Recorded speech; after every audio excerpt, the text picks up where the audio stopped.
Welcome my dear students. मैं सुनील कुमार आज की क्लास में आप सबका स्वागत करता हूं।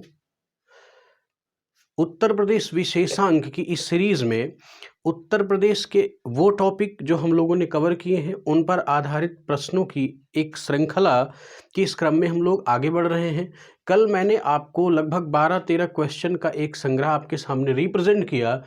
उसी क्रम में उत्तर प्रदेश पर आधारित प्रश्नमाला भाग 2 के साथ में आज आपके सामने उपस्थित हूं। तो मेरे प्यारे बच्चों, मैंने आपको बताया है कि जिस क्रम से हम लोगों ने अध्ययन किया है उसी क्रम से हम लोग प्रश्नों को टैकल करने का प्रयास करेंगे। अच्छे स्टैंडर्ड प्रश्नों के साथ में आज आपके सामने फिर उपस्थित हूं। और अभी हम लोग एंशिएंट हिस्ट्री के संबंध में ही कुछ प्रश्नों को उठाने का प्रयास कर रहे हैं और इनकी एक अच्छी तैयारी कीजिएगा। मेरा विश्वास है कि सफलता आपको मिलेगी। तो आइए आज के पहले प्रश्न से शुरुआत करते हैं और देखते हैं कि पहला प्रश्न क्या है कि बौद्ध धर्म का पालना के नाम से किस प्रदेश को जानते हैं। बौद्ध धर्म का पालना, पालना का मतलब समझते ही हैं, जिसमें बच्चे का लालन पालन होता है, बच्चा झूलता है। तो बौद्ध धर्म का पालना अर्थात सर्वाधिक लालन पालन या संरक्षण बौद्ध धर्म का जिस प्रदेश में हुआ या बौद्ध धर्म के संबंध बौद्ध धर्म से जो सर्वाधिक संबंधित प्रदेश है उसी की चर्चा ये करना चाह रहा है। तो बच्चों देखो, यहाँ पर यूपी है, एमपी है, पंजाब है और बिहार है।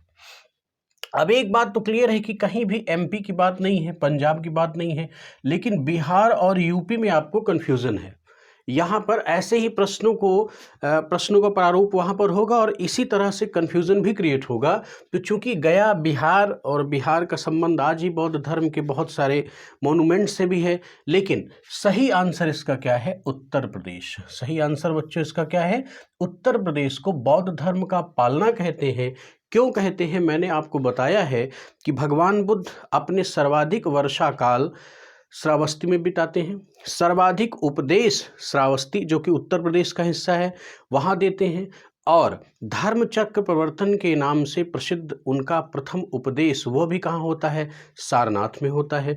इस तरह से उत्तर प्रदेश की धरती भगवान बुद्ध और बौद्ध धर्म के प्रचार प्रसार से बहुत गहरे रूप से जुड़ी है, इसलिए इसे हम बौद्ध धर्म का पालना नाम देते हैं।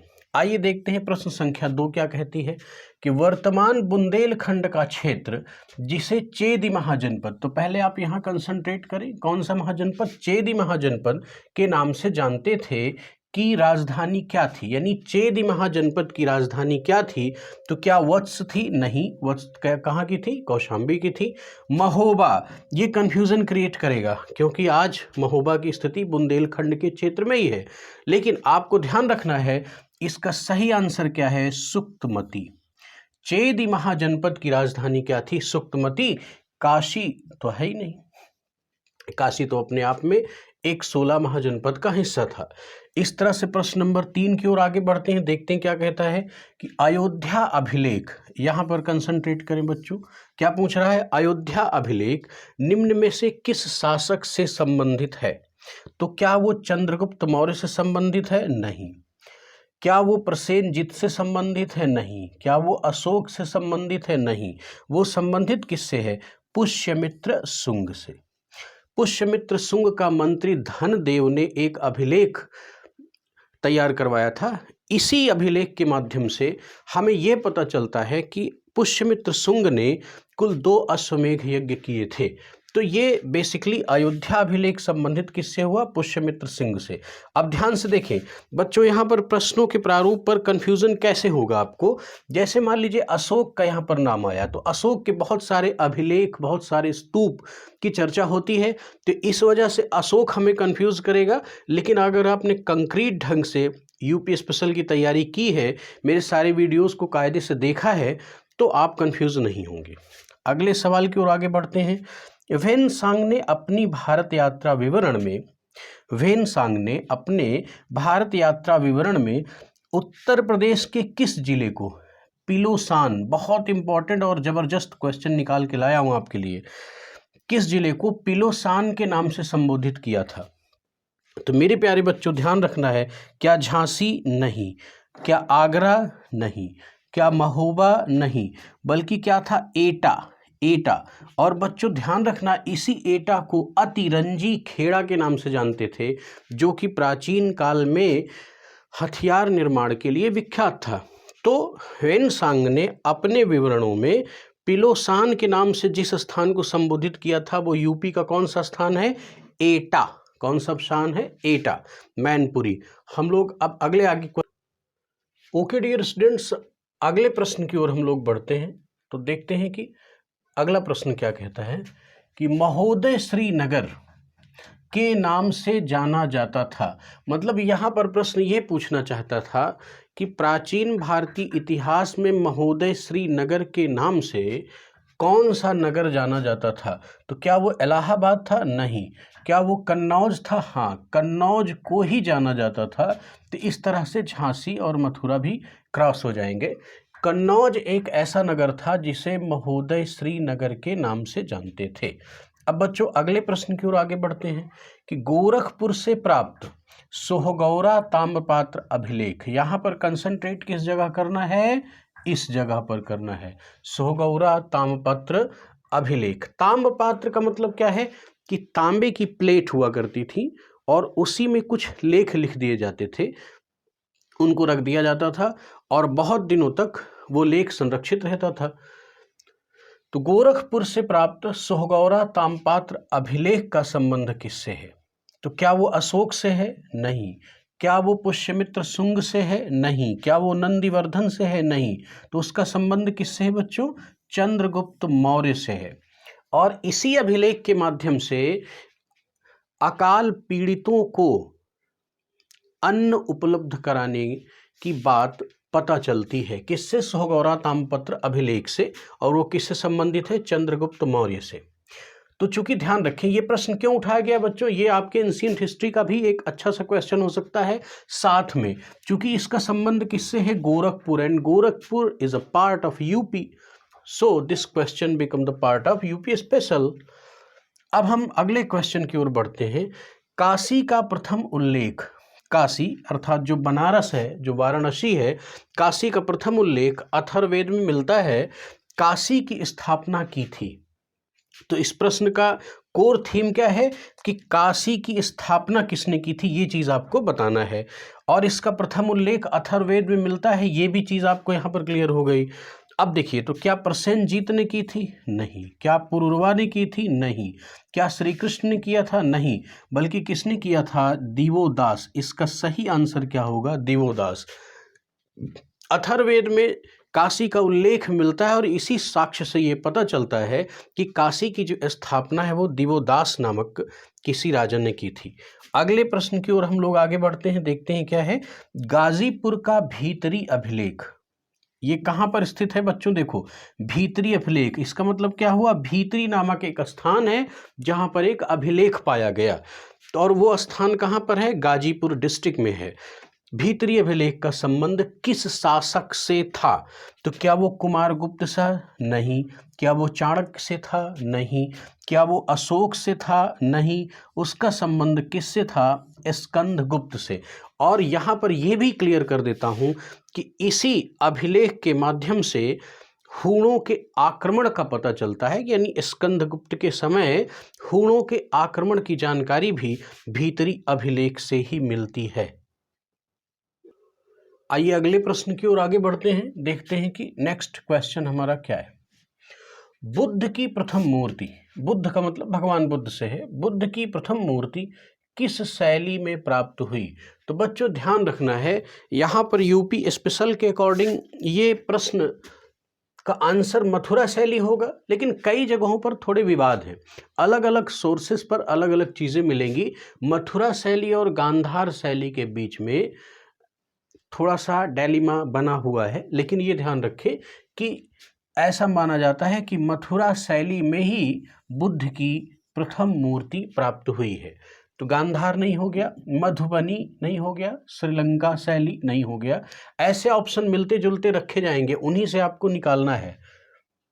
अब अगला प्रश्न देखिए बच्चों, मथुरा में श्री कृष्ण का मंदिर यानी भगवान श्री कृष्ण का जो मंदिर है किसने बनवाया था, जिसे औरंगजेब ने नष्ट कर दिया। यहाँ पर आपको इन्फॉर्मेशन एक और मिल गई कि श्री कृष्ण का मंदिर किसी ने बनवाया था और औरंगजेब ने उसको नष्ट भी कर दिया था। तो वह व्यक्ति कौन था?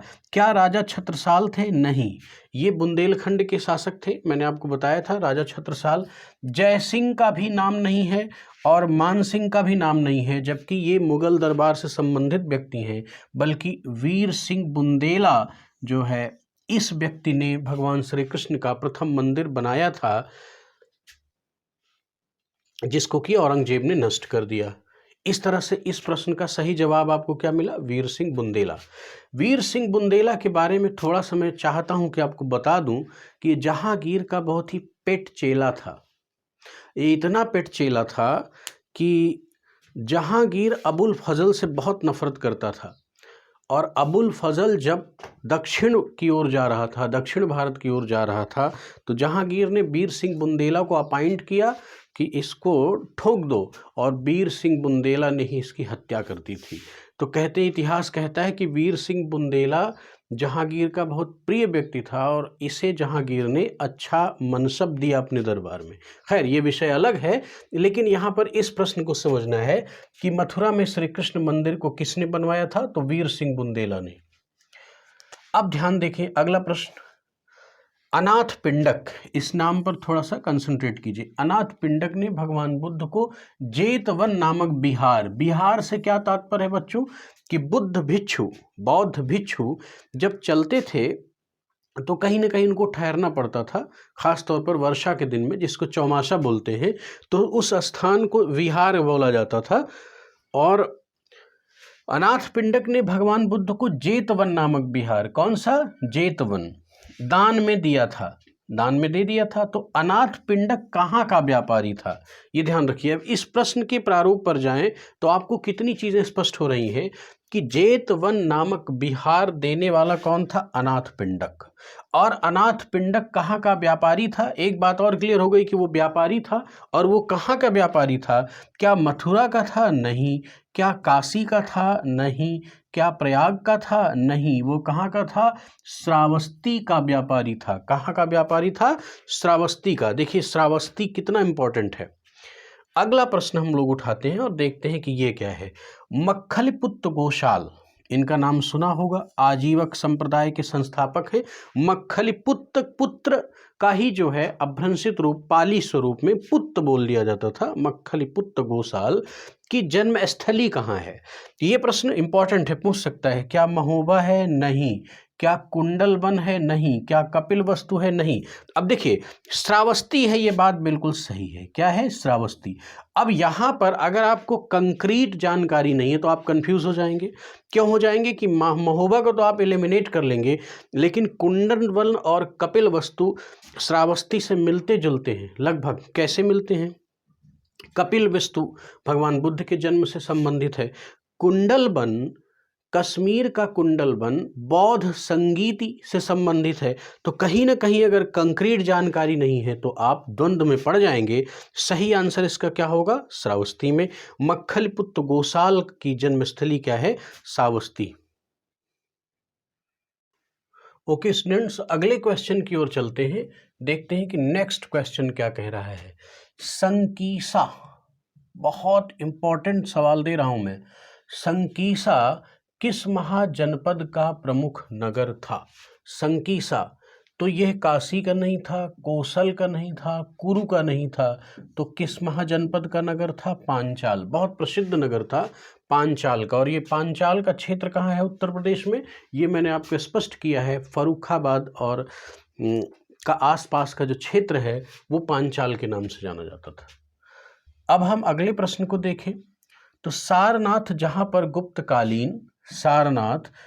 पर गुप्तकालीन धमेख स्तूप स्थित है।